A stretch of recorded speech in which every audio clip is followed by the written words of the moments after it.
Alright, so today we're going to demonstrate proper technique for playing a sand shot, greenside bunker shot. So the first thing I'm going to do is open up the club face, and to open up the club face you're actually just twisting the club so that it'll appear like it's lying flat. Take my grip, and you notice that if I'm standing square to my target line, my club face is pointing out to the right.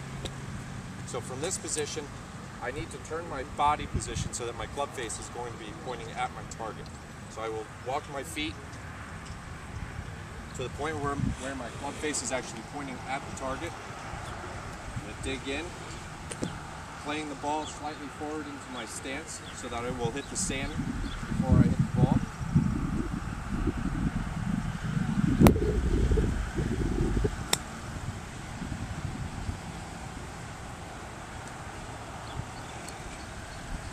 And I have divot where I entered the sand before I actually made contact with the ball.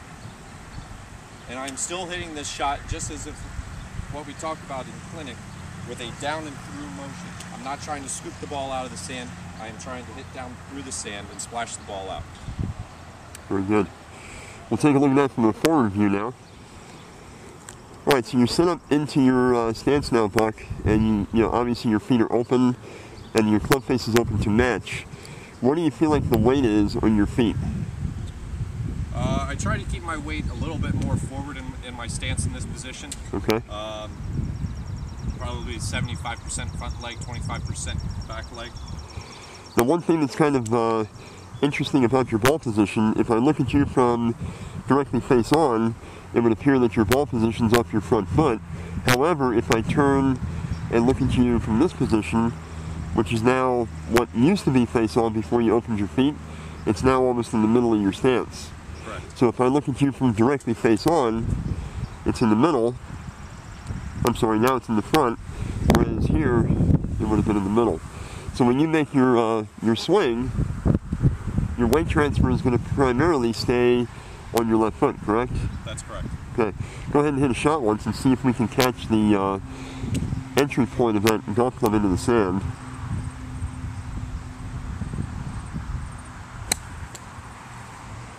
Okay, so if we put the golf ball down in its original position, we'll notice now that your divot, go ahead and put your club in there when the club hit the sand first.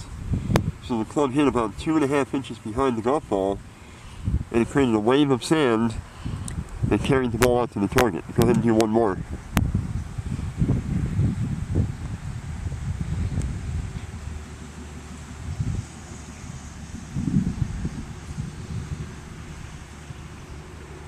I'll recreate the line so we can see exactly where the entry point is. Okay.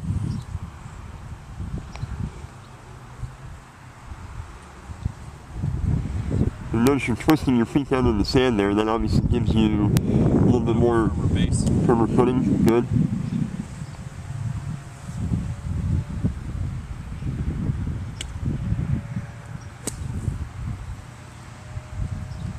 Excellent. Okay, let's go ahead and do one more. Get the down the line view here.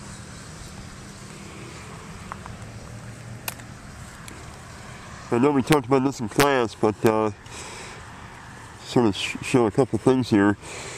If there is a impediment behind your golf ball, obviously this is a man-made object, so you could or could not move this. Man-made object I can move. Exactly. So you can go ahead and move that object. Okay? How about if you get in the bunker and there's a great big rock right behind your ball? Unfortunately, I can't move that one. Unfortunately, you're right. You must hit that shot.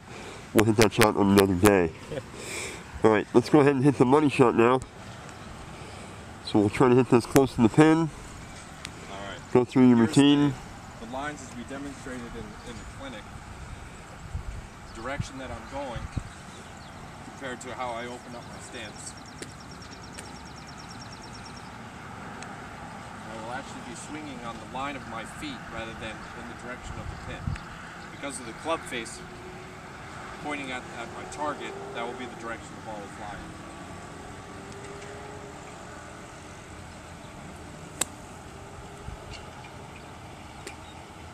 Not bad. All right, any final comments on how to hit a bunker shot? Final comments would be, make sure you take a wider, firm stance. Keep your weight forward a little bit so that you're going to help hit down through the ball. It's always hitting down through and never a scooping action. And as long as you make a good follow through, you should have no problems. Awesome. Thanks, Matt. Absolutely.